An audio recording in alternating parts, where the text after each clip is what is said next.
하나님 말씀 받겠습니다. 출애굽기 15장 22절서부터 27절까지 말씀입니다. 출애굽기 15장 22절서부터 27절까지 말씀입니다. 우리 시간 나같이 한 목소리로 하나님 말씀 받습니다. 시작. 모세가 홍해에서 이스라엘을 인도하며 그들이 나와서 수르 광야로 들어가서 거기서 사흘 길을 걸었으나 물을 얻지 못하고 마라에 이르렀더니 그곳에 물이 있어서 마시지 못하였으며 그 이름을 마라라 하였더라. 백성이 모세에게 원망하여 이르되 우리가 무엇을 마실까 하매 모세가 여호와께 부르짖었더니 여호와께서 그에게 한 나무를 가리키시니 그가 물에 던지니 물에 달게 되었더라. 거기서 여호와께서 그들을 위하여 법도와 율례를 정하고 그들을 시험하실세 이르시되 너희가 너희 하나님 나 여호와의 말을 들어 순종하고 내가 보기에 의를 행하며 내 계명에 귀를 기울이며 내 모든 규례를 지키면 내리 모든 질병 중 하나도 너에게 내리지 아니하리니 나는 너희를 치료하는 여호와임이라. 그들이 엘림에 이르니 거기에 물 종려나무 이른 그루가 있는지라. 거기서 그들은 그 물 곁에 장막을 치니라. 아멘. 오늘 출애굽기 15장 22절부터 27절의 말씀을 가지고 받는 자가 될 것인가 드리는 자가 될 것인가 라는 제목을 가지고 여러분과 함께 좀 같이 말씀을 나누도록 하겠습니다. 여러분, 사람은요, 이 경험에 참 많은 의미가 있는 것 같아요. 사람이 경험했느냐 경험하지 않느냐에 따라서 그 사람의 생각도 완전히 다르게 바뀌게 되는 것이고 또 그의 행동과 그의 태도도 달라지게 되는 것을 보게 됩니다. 그러니까 맨 처음에 외국이나 선교를 가면 거의 대부분 호텔에 자기도 하고 일반 필드에서 자기도 하는데 옛날에는요, 과거에는 호텔에서 이렇게 한 번도 자본 적이 없으니까 호텔에 맨 처음에 들어가면 뭘 어떻게 해야 될지를 전혀 몰랐어요. 그러니까 호텔에 들어가는 것 자체가 좀 부담이었고 좀 나를 경직되게 만드는 거였습니다. 호텔에 들어가면 호텔에서 제공하는 여러 가지 많은 혜택들이 있잖아요. 그 혜택들 전혀 못 받고 그냥 이 방을 떠나면 큰일 나는 것처럼 그냥 방 안에 누가 제 목을 걸어놓은 것도 아닌데 마치 개줄이 걸려있는 것 마냥 전혀 여러분이 그 방을 떠나지 않고 그 안에서만 있었던 경험이 있었습니다. 지금은 그렇지 않죠. 지금은 어떻게든지 그 호텔에서 주는 여러 가지 많은 혜택들 이런 것들을 가급적이면 누리려고 해요. 이게 왜 그러느냐? 왜 이렇게 바뀌었느냐? 내가 경험을 해보니까 그런 거예요. 내가 경험을 해보니까 거기서 내가 얻어야 될 게 무엇인가, 그리고 그것으로부터 무료로 내가 어떤 서비스를 받는 것은 당연한 나의 권리다, 이걸 깨달은 거죠. 또 뿐만 아니죠. 비행기도 마찬가지입니다. 비행기도 여러분 대부분 이제 비행기 싹스를 저렴하게 가려면 경유를 해서 가잖아요. 그냥 일반적인 동남아를 경유해 가는 거 그건 그렇게 크게 어렵지 않습니다. 근데 미국은 약간 좀 달라요. 제가 처음에 미국에 유학 갔을 때 가족이 양쪽에 엄청난 이 이민 가방을 아주 가득 빵빵하게 싣고 이제 미국을 들어가는 거예요. 그 전에 사전 조사를 다 했죠. 미국은 9.11 테러 이후에 미국을 직항으로 들어가지 않는 이상 경유해서 들어가면 하여간 어찌됐든 간에 맨 처음에 미국에 들어가는 그 도시에서 무조건 재입국 심사를 다시 해야 됩니다. 그리고 다른 도시로 가야 돼요. 저희도 마찬가지였죠. 필라델피아로 가는데 그 전에 디트로이트인가요? 하여간 거기서 멈췄어요. 그래서 결국은 그 모든 이민 가방 6개를 다 찾아야 됐었고 백팩도 그리고 또 캐리어도 기내용 캐리어도 하나씩 다 들고 갔거든요. 이거 그냥 다 찾고 그냥 그걸 질질질 끌고 다니면서 여기저기 막 했어요. 심지어는 분명히 나올 때 우리는 이 게이트에서 우리의 짐을 찾으면 됩니다 라고 분명히 제가 보드에 있는 걸 제가 봤거든요. 그 앞에 서 있었더니 뭐라고 샬라샬라샬라시 하는 거예요. 나중에 알고 보니까 게이트가 옮겨졌다는 거예요. 그게 뭐죠? 짐 하는 데가 옮겨졌다는 거예요. 사람들이 우르르 가요. 얼떨결에 우르르 따라가다 보니까 거기에 제 짐이 이미 몇 바퀴 돈 거예요. 한 4-5바퀴 돌았나 봐요. 거기 있는 직원이 그걸 전부 다 빼내가지고 한쪽에다 이렇게 모아놨더라고요. 얼마나 여러분이 그때 긴장했는지 몰라요. 왜 그러냐면 처음이기 때문에 그래요. 처음이기 때문에. 근데 지금은 만약에 미국을 경유해서 간다 그러면 그때만큼의 두려움이 있을까요? 아니요, 전혀 없어요. 이제는 제가 여러분을 다 인솔해서 미국 어디도 가도 이제는 전혀 두려움이 없습니다. 왜 그랬을까요? 제가 경험을 했기 때문에 그래요. 경험을 하니까 모든 사람들에게는 새로운 일이고 새롭게 증명한 일인데, 경험해본 사람은요, 그게 익숙한 거예요. 그러니까 절대로 두려워할 필요도 없고 그 앞에서 긴장할 필요도 없다는 것입니다. 여러분, 그러니까 여러분 선교지 가면요, 선교지 가면 누가 제일 설쳐되는지 아세요? 설쳐되는 사람은 누구냐면 작년에 선교지 왔던 애예요.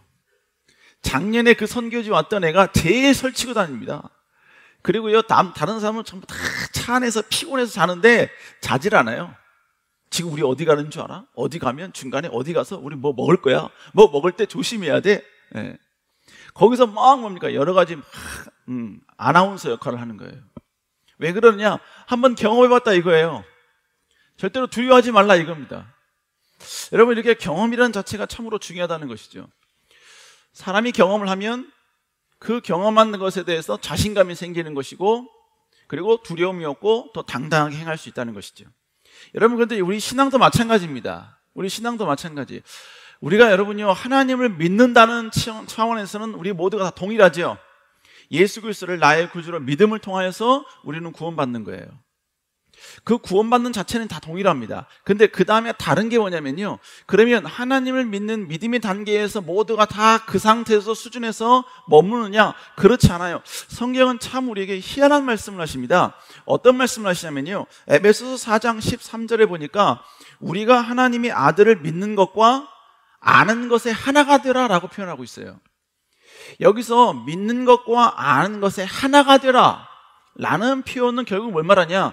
믿는 것과 아는 것은 동일한 게 아니다 라는 표현이에요.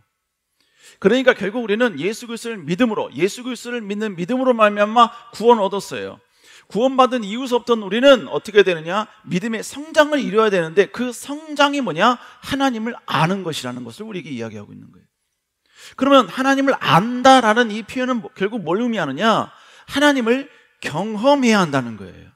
하나님을 체험해야 한다는 것입니다. 여러분, 기도에 대한 것 우리는 얼마든지 여러분이 배울 수 있어요. 그래서 여러분이요, 기도에 대한 엄청난 많은 지식을 가진 사람들은 위기 가운데 있는 사람에게 얼마든지 조언을 해줄 수 있습니다. 그런데 하나님께서 원하시는 것은 그 수준이 아니에요. 진짜로 당신이 하나님의 기도, 하나님께 기도했을 때 그 기도 응답을 내가 경험하는, 체험하는 것을 네가 경험했냐 이거예요.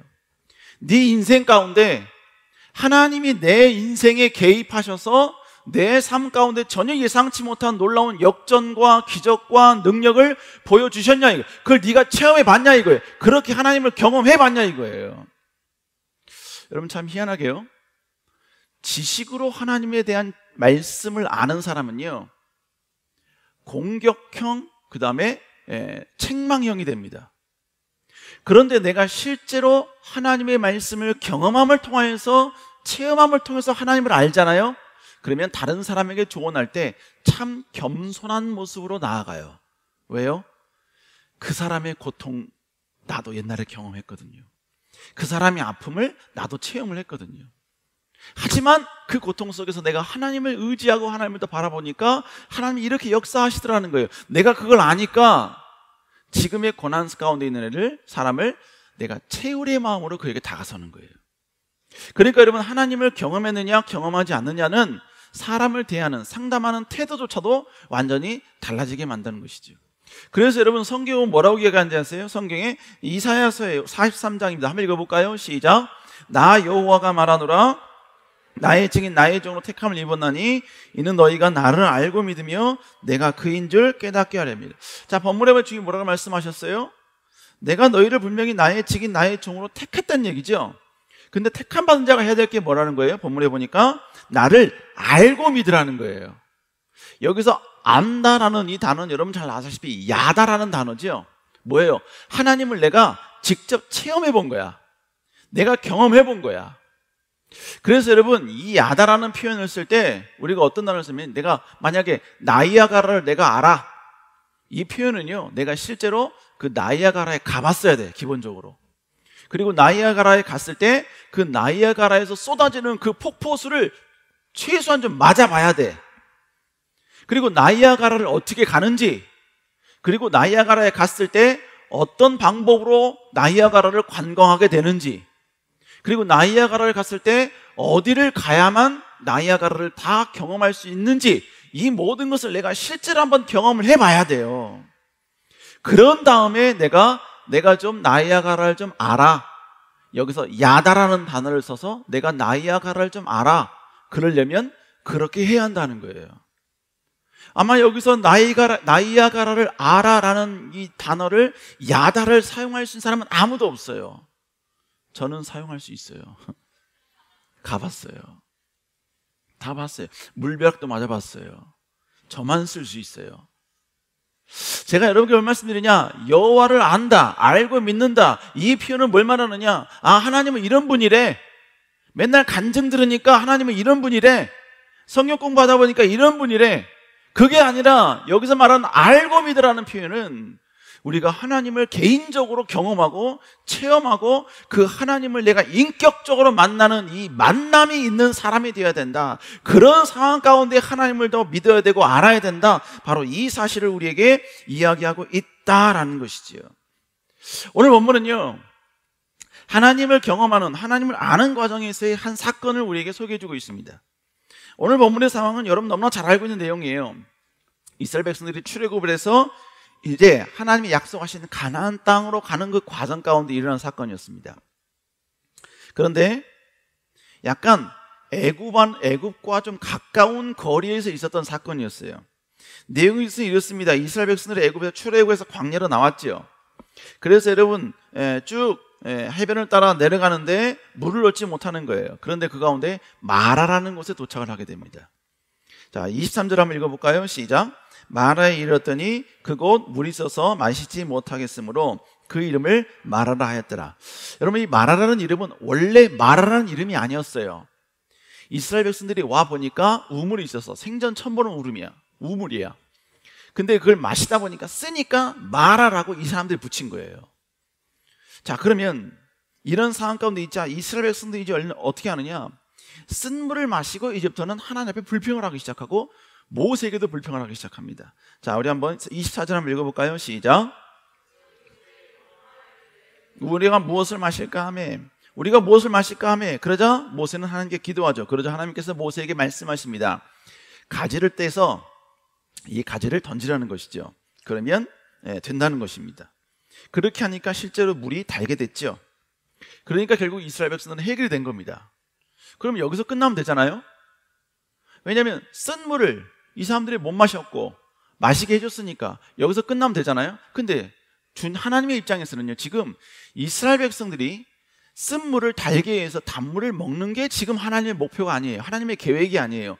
그 다음에 하나님은 이 사건을 통해서 이스라엘 백성들에게 놀라운 사실을 한 가지 말씀해 주십니다. 그 내용이 뭐냐? 바로 그 다음 구절에 있는 내용이죠. 자, 우리 한번 25절 한번 읽어볼까요? 시작. 가르치시니 그가 물에 던지니 물이 달게 되었더라. 거기서 여호와께서 그들을 위하여 법도와 율례를 정하시고 그들을 시험할세. 하나님께서 율례와 법도를 정했다는 거예요. 그리고 그들을 시험하시기 시작했다는 거죠. 그 시험의 내용이 뭐냐? 결국 뭐냐면 하나님의 명령과 계명대로 지키는지를 보겠다는 것이죠. 자, 그것이 26절에 나옵니다. 읽어볼까요? 시작. 나 여호와의 말을 들어 순종하고 내가 보기에 의를 행하며 내 계명에 귀를 기울이며 내 모든 규례를 지키면 내가 애굽 사람에서 내린 모든 질병 중 하나도 너에게 내리지 아니하리니 나는 너희를 치료하시는 여호와이심이라. 자, 여기서 하나님께서 어떤 말씀하시냐면 좋은 말씀을 하시죠. 그럼 오늘 말씀을 통해서 우리가 알아야 될 내용이 무엇인가? 첫 번째로 여러분, 하나님이 주신 일방적인 기준만을 의지해서는 하나님을 아는 믿음을 우리가 소유할 수 없다는 것이죠. 자, 하나님의 기적을 의심하거나 평가절하한 게 아니에요. 하나님의 기적은 반드시 지금 이 순간에도 하나님의 계획과 의도만 맞다면 지금도 일어날 수 있는 줄로 믿습니다. 근데 문제는 뭐냐면 하나님의 기적이 문제가 아니라 그 기적을 경험한 사람들의 태도의 문제였어요. 하나님은 모든 전능하신 하나님이신데 문제는 뭐냐면 그 전능하신 하나님을 경험한 사람들이 어떤 생각을 갖고 하나님의 그 기적과 능력을 경험하느냐, 이게 바로 문제였다는 것이죠. 자, 오늘 보니까 그들은 물이 쓰다고 불평을 하고 있습니다. 근데 이들이 이렇게 불평한 상황을 보면요, 좀 약간 이해가 안 되는 건 맞아요. 이해가 좀 안 됩니다. 왜냐하면 여러분 보세요. 지금 이들이 불평하기 이전에 무슨 일이 있었습니까? 지금 이 사건은요, 홍해 기적이 일어난 이후 3일 후의 사건이에요. 그러니까 3일 전에 무슨 일이 있었느냐? 홍해 사건이 있었잖아요. 여러분, 홍해 사건 이전에 무슨 일이 있었죠? 10가지 재앙 사건이 있었잖아요. 여러분, 그 10가지 재앙의 사건과 홍해의 사건은 이들의 인생에 있어서는 정말로 위대한 기적 중의 기적이었습니다. 여러분, 그래서 성경에서는요, 어떻게 얘기하면, 자, 출애굽기 15장 22절 한번 읽어볼까요? 시작.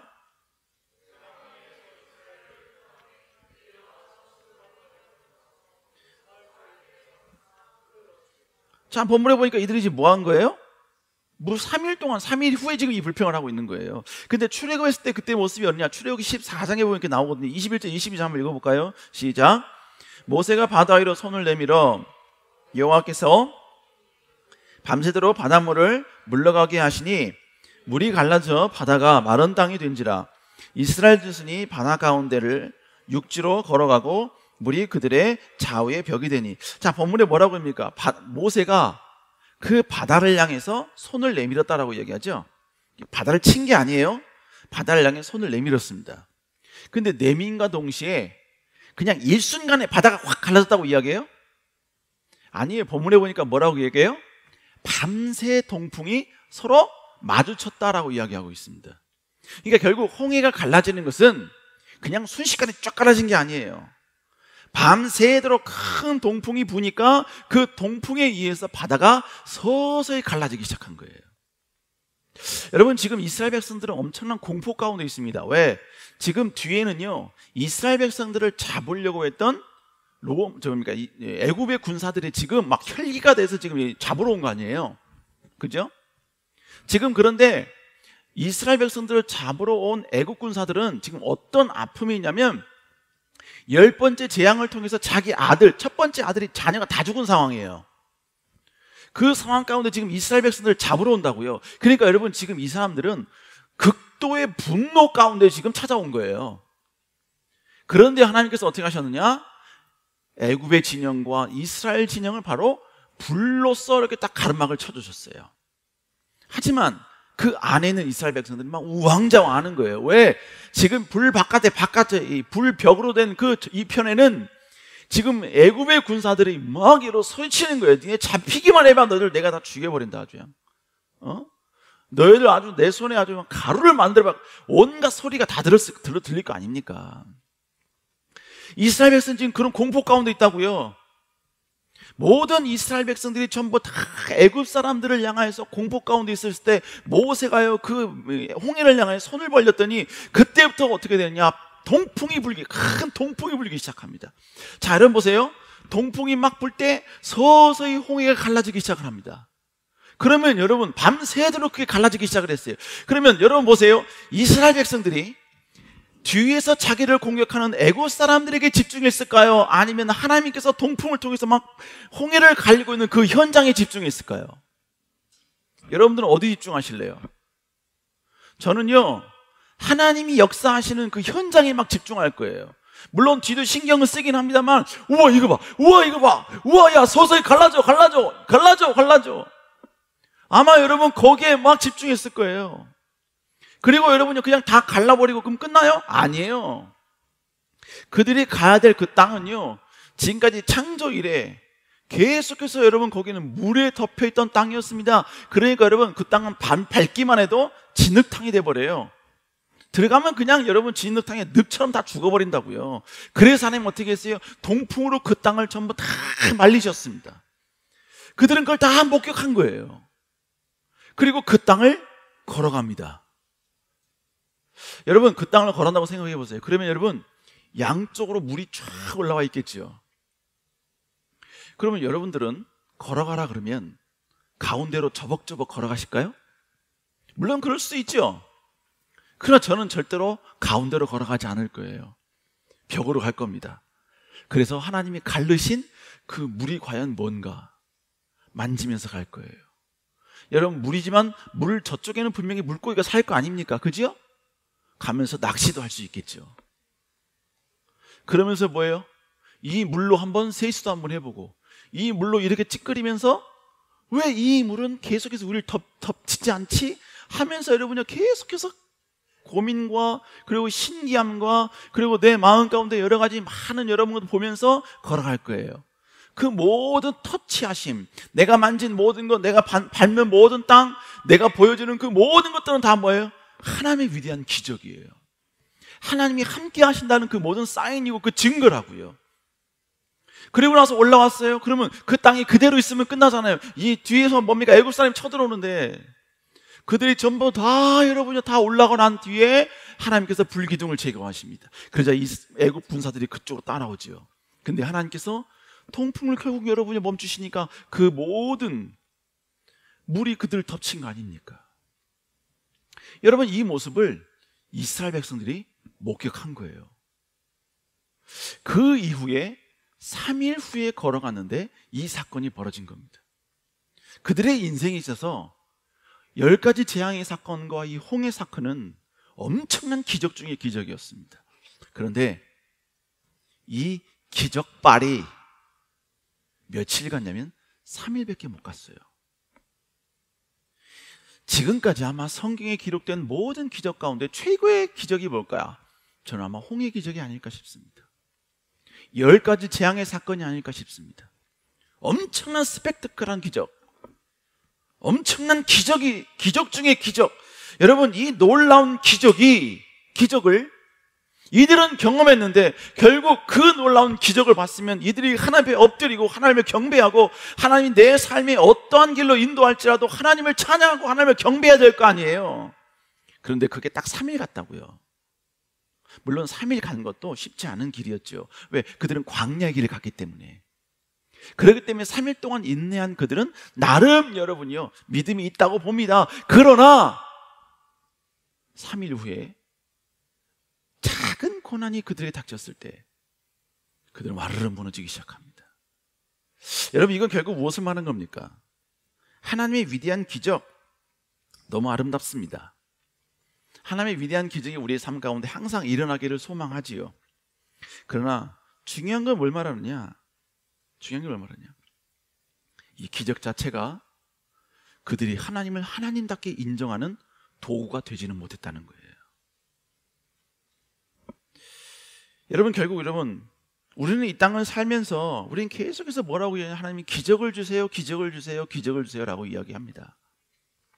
근데 중요한 건 뭐냐면요, 기적을 받는 그 순간만큼은 하나님을 찬양합니다. 하나님을 높여요.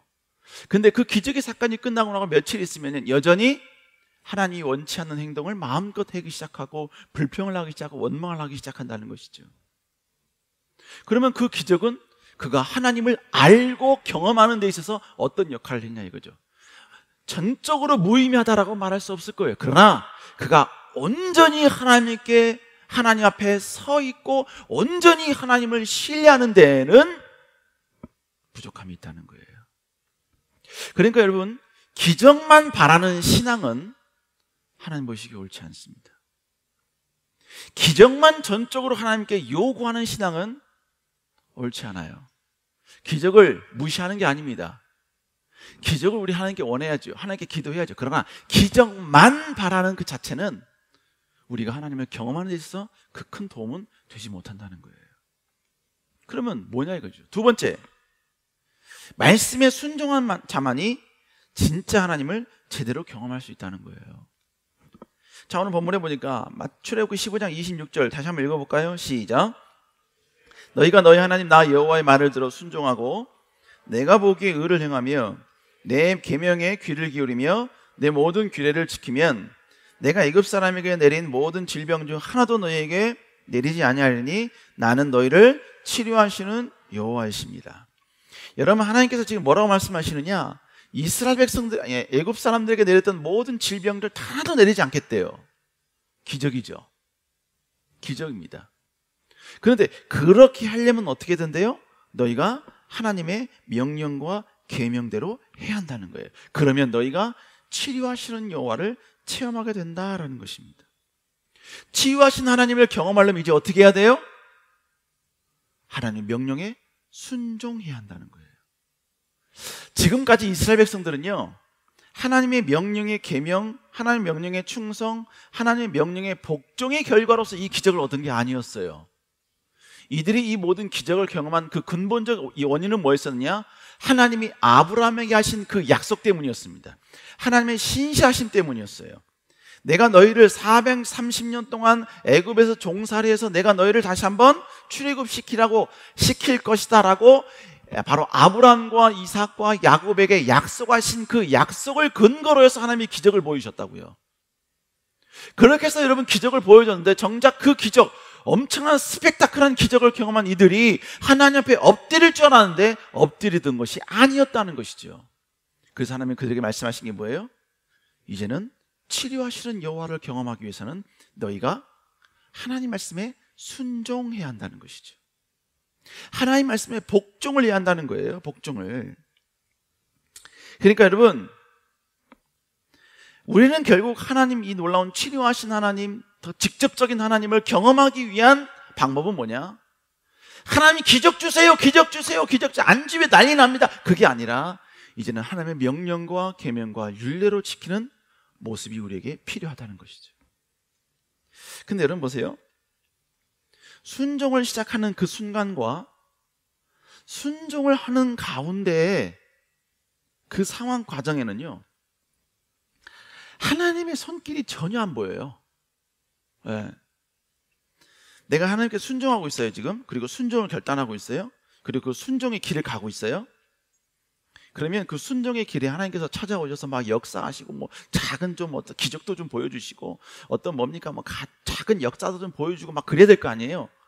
그런데 때로는요, 하나님은 내가 하나님께 순종하는 그 시기, 내가 하나님께 하나님이 원하시는 그 길을 걸어가고 있는 그 길 과정 중에 하나님은 때로는 침묵하시고 나타나지 않을 때가 있다는 거예요.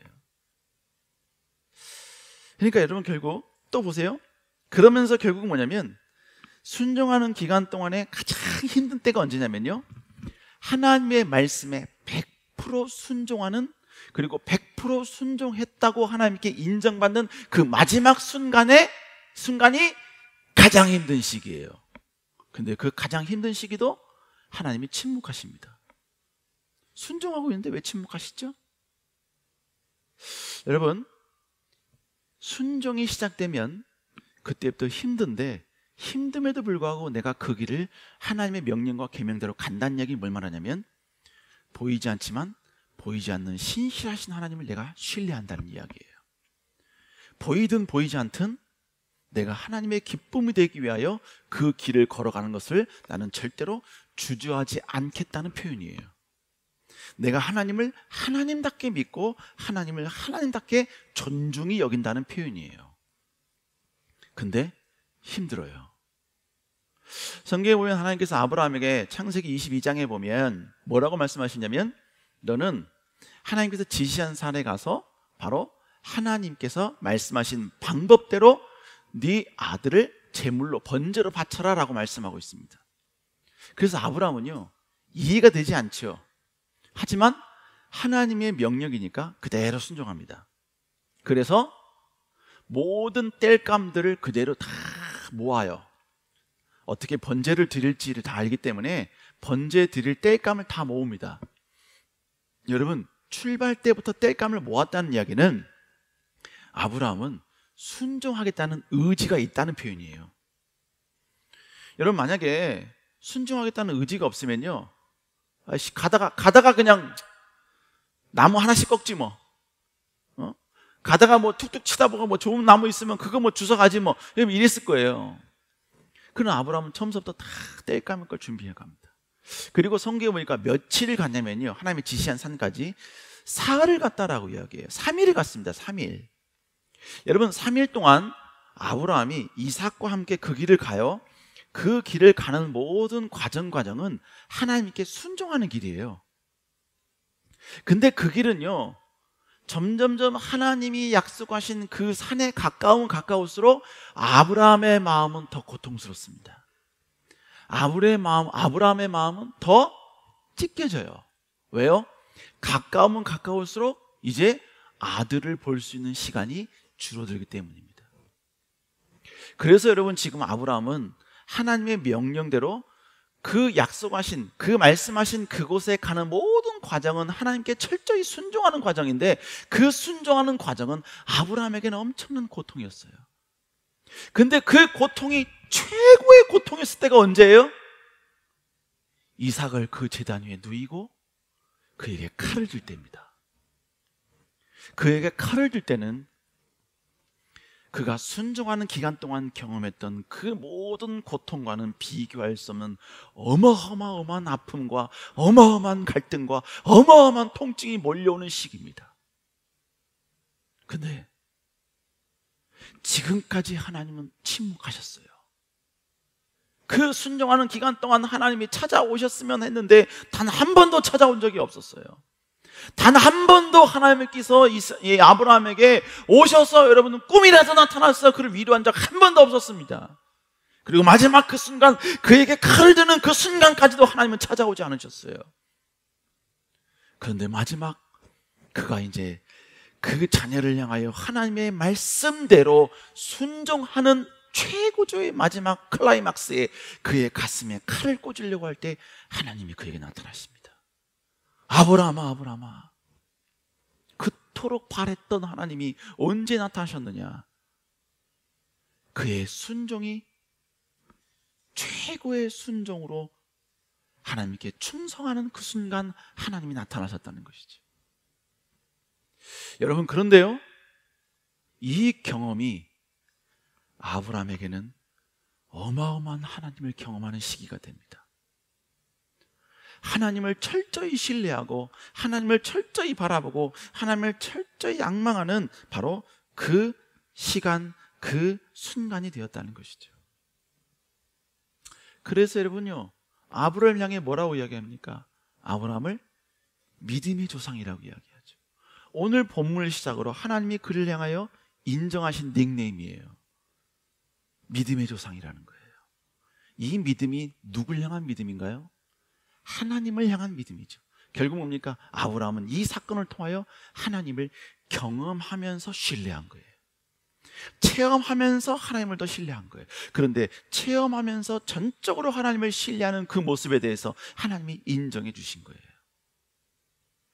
여러분, 결국 진정한 여러분이요, 하나님의 명령과 계명대로 순종한 까닭에 그는 이 놀라운 하나님의 능력을 체험하고 하나님의 믿음을 여러분 그는 고백했고, 그리고 결국 뭐예요? 치료하신 여호와를 그 순간에 체험했다는 것입니다. 여러분, 결국 무엇을 말하느냐? 여러분, 말씀에 순종한 자만이 진정으로 하나님을 인격적으로 만날 수 있다는 거예요. 우리 사랑하는 청년 여러분, 하나님 말씀에 순종하면 당장 내일 무슨 역사가 일어날까요? 하나님 말씀에 내가 그 작은 일에 충성을 했어. 그러면 그 작은 일에 충성했기 때문에 하나님은 그 다음에 작은 것으로 보상하실까요? 아니요. 하나님은 때로는 침묵하실 때가 있습니다. 내가 이렇게 하나님께 모든 걸 다 드렸는데 그러면 지금 이 순간 하나님이 나한테 주셔야 되는 거 아니야? 그런데 하나님은 내가 주셔야 된다고 생각한 그 순간에 하나님은 침묵하실 때가 있어요. 아무 소리 안 하실 때가 있어요. 심지어는 하나님이 죽었는지 살았는지 전혀 분간이 없을 정도로 잠잠할 때가 있어요. 여러분, 그때 우리는 끝까지 하나님의 순종을 선택하는 자가 되어야 돼요. 하나님의 기쁨이 되는 그 길을 선택하는 자가 되어야 돼요. 그게 결국 뭐냐? 먼 훗날 치유하신 하나님을 다시 한번 훗날 경험하게 되면 그 사람은요, 목숨이 위협당하는 그 순간에도 하나님을 인정하는 사람이 되는 거예요. 하나님을 더 바라보는 사람이 되는 거예요. 하나님이 우리에게 원하시는 것은 기적을 통해서 하나님의 사람을 만드는 걸 원하시는 게 아니라 하나님을 철저히 순종하면서 그 순종으로 통하여서 하나님을 경험하는 치유하신 하나님, 바로 그것을 하나님은 우리에게 원하신다는 것이죠. 우리 사랑하는 청년 여러분, 이런 여러분 될 수 있기를 다시 한번 주 여러분 축복합니다. 축복합니다. 세 번째로 마지막입니다. 이제는 이 순종하겠다는 결국은 뭘 말하느냐? 이제는 하나님께 드리는 삶을 살겠다는 거예요. 드리는 삶. 여러분, 이스라엘 백성들은 오늘 본문까지는 결국 뭐냐면 하나님께서 이전까지는 결국 그들은 엄청난 스펙타클한 기적을 경험했죠. 여러분, 기적이 뭐예요? 기적이 뭡니까?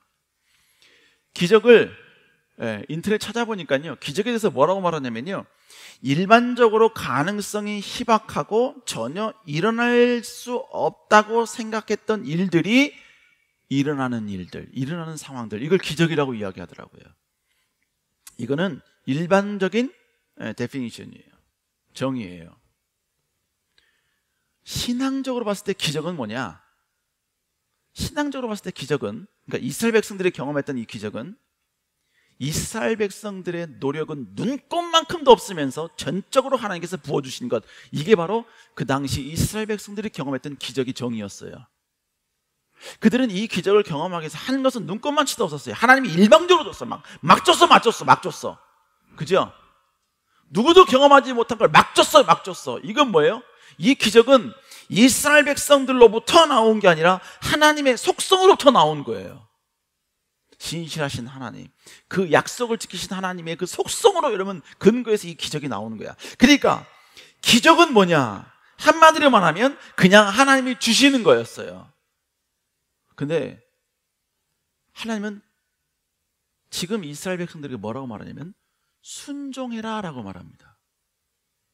그러면 여러분, 지금까지 이스라엘 백성들이 기적을 경험한 것이 하나님이 일방적으로 주신 거였다면 여기서 하나님께서 순종해라, 이 말은 뭐겠어요?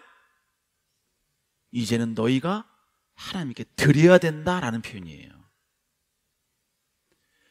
하나님의 말씀, 하나님의 명령, 하나님의 계명, 그 계명대로 이제 너희의 것을 드려야 된다는 거예요. 너희의 것을 내려놓아야 된다는 것입니다.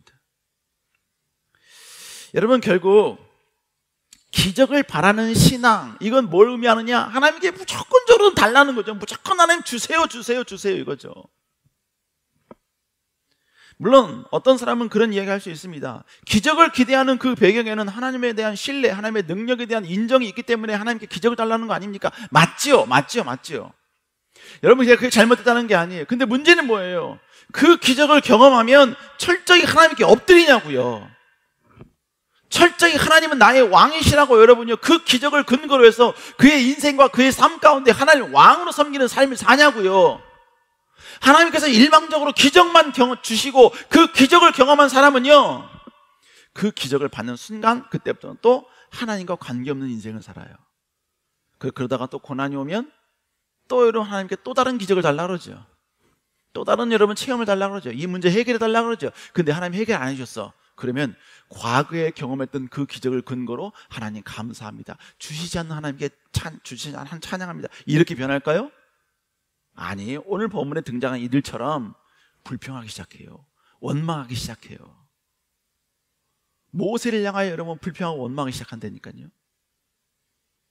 그렇기 때문에 하나님께서 뭐라고 말씀하시느냐? 이제는 하나님의 명령대로 이제는 드리는 삶을 살아야 한다는 거예요.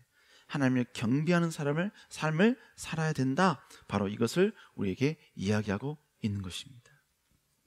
결국 여러분, 옛날에는요, 내가 내게 좋은 것을 하나님께 받는 신앙이었어. 아시겠어요? 내가 나한테 좋은 것, 내가 갖고 싶은 것, 내가 원하는 것, 그것을 하나님께 받는 신앙, 요구하는 신앙이었어. 근데 하나님 원하시는 건 뭐예요? 내가 하나님이 기뻐하시는 것을 드리는 삶이 되라는 거예요. 하나님께 하나님의 기쁨이 되는 삶을 되라는 거예요. 여러분, 결국 순종하겠다는 것은 주님을 위해서 나를 포기하겠다는 거예요. 순종하겠다는 것은 주의 기쁨을 위해서 나를 희생하겠다는 신앙이에요. 순종하겠다는 것은 주님이 원하시는 일에 내 보물을 희생하겠다, 내 보물을 드리겠다라는 표현인 거예요. 결국 하나님께 드리는 자, 하나님께 순종하는 삶을 사는 자가 이 놀라운 치유의 하나님을 경험하게 되는 것입니다. 치유의 하나님을 경험하기 위해서 드리는 게 아니에요. 그냥 하나님이 좋으니까, 내가 하나님을 너무 사랑하니까, 내가 그 누구보다, 그 무엇보다, 내가 생각하는 보물보다 하나님을 더 사랑하니까, 하나님을 절대로 나의 보물과는 비교 대상이 되지 않으니까, 그러니까 내가 하나님이 기뻐하시는 길을 가는 거예요. 그러니까 내가 희생을 감당하는 거예요. 그러니까 내가 내 모든 걸 하나님께 드릴 수 있는 것이고, 그러니까 내가 여러분 주님 때문에 내가 모욕을 당해도, 내가 때론 짓밟혀도 그래도 감사하다는 거예요. 그래도 그 길을 가겠다는 거예요. 여러분, 이런 루틴으로 하나님을 사랑하는 사람은요 절대로 흔들리지 않습니다. 흔들리지 않아요. 왜요? 순종에 이미 그 마음속에는 뭐가 있느냐? 하나님에 대한 신뢰가 있기 때문에 그런 거예요. 기적이 없어도 좋아, 하나님의 위대한 역사가 없어도 좋아, 지금 역전이 일어나지 않아도 좋아, 나는 기적을 바라고 순종하는 게 아니라 하나님의 얼굴에 기쁨을 드릴 수만 있다면, 하나님이 나로 인하여 한 번이라도 웃을 수만 있다면, 여러분 그것 때문에 그는 순종하는 것이니까 주님이 공급해 주지 않아도 아무렇지도 않은 거예요. 흔들리지 않는 거예요. 흔들리지 않는 거예요. 사랑하는 청년 여러분, 여러분 받는 자가 될 것이냐, 드리는 자가 될 것이냐, 여러분 어떤 사람이 되겠습니까? 어떤 사람이 될까요? 여러분 우리는 철저히 하나님께 드리는 자의 삶을 살아야 될 줄로 믿습니다. 그러니까 결국 여러분, 이 사람이 건강하냐 건강하지 않냐 신앙적으로, 그건 뭘 보면 아냐? 그가 순종하는 게 있냐 없냐를 보면 돼요. 그리고 이 사람이 얼마만큼 건강하냐를 보면 알려면 이 사람이 순종하면서 얼마나 많은 핍박을 받아봤냐를 보면 알아요. 여러분, 교회에서 20년, 30년 신앙생활하면 뭐합니까? 예수님 때문에 핍박 한 번도 못 받았는데, 여러분 교회에서 성경 공부 여러분 다 배우면 뭐합니까? 예수님께 11조조차도 못 드리는데, 여러분 내 직분이 여러분이 모든 사람이 두려워하는 그 직분에 있으면 뭐합니까? 하나님이 기뻐하시는 일에 나를 희생조차 못하는데, 하나님이 원하시는 그 일에 우리 한번 올인 한번 해봅시다, 거기에 우리의 작은 걸 한번 드려봅시다 라고 할 때 귀를 막고 있는데, 여러분 신앙은 지식이 있는 게 아니에요. 물론 지식 기반이 돼야 되지만 지식이 많다고 신앙이 좋은 게 아니라고요. 신앙이 오랜 경륜이 있다고 해서 여러분 그가 신앙이 좋은 게 아니에요. 우리 청년부가 매번 여러분 처음 올라오는 청년들, 고등학교에서 올라오는 그 청년들, 그 막내들이죠. 막내들의 여러분요 12월 달과 1월 초는요 막내들에게 집중합니다. 왜 막내들에게 집중하는지 아세요? 미안하지만 막내들은요 신앙이 뭐 10년, 모태신앙 뭐 20년 뭐 됐다 그래도요 다 뭐냐면요 뭐 신앙이 아주 좋은 사람을 빼고는 결국 그 사람들이, 그 청년들이, 그 고등학생들이 했던 일이 뭐예요? 일주일에 한 번 예배 드린 거예요. 그죠? 168시간 가운데 설교 말씀 듣는 게 30분이에요. 168시간에 30분 들으면 그게 무슨 신앙인입니까? 그게 무슨 여러분이 하나님을 인격적으로 경험할 수 있는 무슨 기회가 되겠어요? 그러니까 뭐예요? 고등학교 졸업하면, 세상에 나가면 신앙이고 나발이고 다 때려치죠. 여러분 내가 살고 있는 집을 떠나서 지방이나 다른 데로 여러분이 가서 자취를 시작하면요 그때부터는요 끝을 알 수 없는 타락의 길로 갑니다. 교회에 왜 가냐는 거예요. 여러분 결국 그의 신앙 가운데 뭐가 있는 거예요? 하나님께 내 것을 드리는, 내 것을 여러분 내려놓는 여러분, 그런 신앙이 준비가 안 된 거예요. 그럼 그런 사람은 어떻게 해야 돼요? 하나님을 경험하게 해야죠. 하나님을 체험하게 해야죠. 그래서 여러분요, 맨 초창기에 그 아이들에게만 집중하는 이유가 바로 그 이유예요. 여러분도 마찬가지입니다. 여러분도 마찬가지예요. 사랑하는 청년 여러분, 주님 나라 영광을 위해서 순종의 길을 갈 수 있는 여러분 되시길 주의 이름으로 축복합니다. 순종의 길을 가면서 어떤 손해가 있어도 여러분 기쁨으로 한번 해보세요. 아멘. 여러분, 뭐 오늘도 그러더만요. 어떤 청년이 하나님께서 감동을 주셨는데 그 감동을 막 방패로 막 막았대요. 절대로 주님 그런 감동 주지 마세요. 그래서 일주일을 버텼대요. 근데 어제 금요철 때 좀 무방비 상태로 있었더니 주님이 그냥 오셔가지고 융단 폭격을 했대요. 그래가지고 통장에 있는 모든 돈을 다 뽑아서 오늘 하나님께 바친다고 저한테 왔어요. 그 청년 보고 너 이제 밥 어떻게 먹냐? 그랬더니 하나님이 다 또 먹여주신대요. 여러분, 하나님께 다 드렸기 때문에 먹을 돈이 없어서, 밥 먹을 돈이 없어서 굶었다면 여러분, 그것은 그리스도인의 영광이에요. 지금 막 니코틴이 아니죠. 카페인이 필요해. 니코틴 아니야? 카페인이야? 카페인이 필요해. 그럼 커피 한 잔 마셔야 돼. 근데 그 커피를 마실 돈이 없어. 왜? 하나님께 드리다 보니까. 그래서 여러분이 묵묵히 그 커피집을 저기 빅 있죠? 왜 노란 거기를 여러분요 보지 않고 여러분요 묵묵히 걸어갈 수 있는, 걸어가면서도 그 커피 냄새에 잠깐 취해서 너무 좋다 라고 하면서 여러분요 걸어갈 수만 있다면, 걸어갔다면 여러분 그건 수치가 아니에요. 그건 영광입니다. 전도하러 가서 예수 그리스도를 나의 구주로 고백했다가 여러분은 미친년이라고 미친놈이라고 뭐 저딴 게 다 있냐고 여러분 그 모욕을 받았다면 그건 순간은 여러분에게 모욕이지만 하나님에게는요 여러분을 칭찬할 수 있는 최고의 축복의 대상이, 축복의 조건이 되는 거예요. 주님께 순종하지도 않으면서, 순종의 길을 걸어가지도 않으면서 맨날 비판만 해대고 공격만 해대고 뭔가를 자꾸 여러분이 왜 이러냐, 왜 이러냐, 왜 하나님은 이러냐, 왜 하나님은 이러냐, 왜 이러냐. 우리 사랑하는 청년 여러분, 우리 다시 한번 하나님께 드리는 자의 모습으로 다시 한번 전환해 봅시다. 언제까지 쓴물 줬다고 하나님께 불평할 겁니까? 언제까지 내 삶 가운데 여러분이 하나님이 기적을 주지 않았다고 여러분이 하나님께 원망할 거냐 이거예요. 우리 하나님은 지금도 말씀에 순종한 사람을 찾고 계십니다.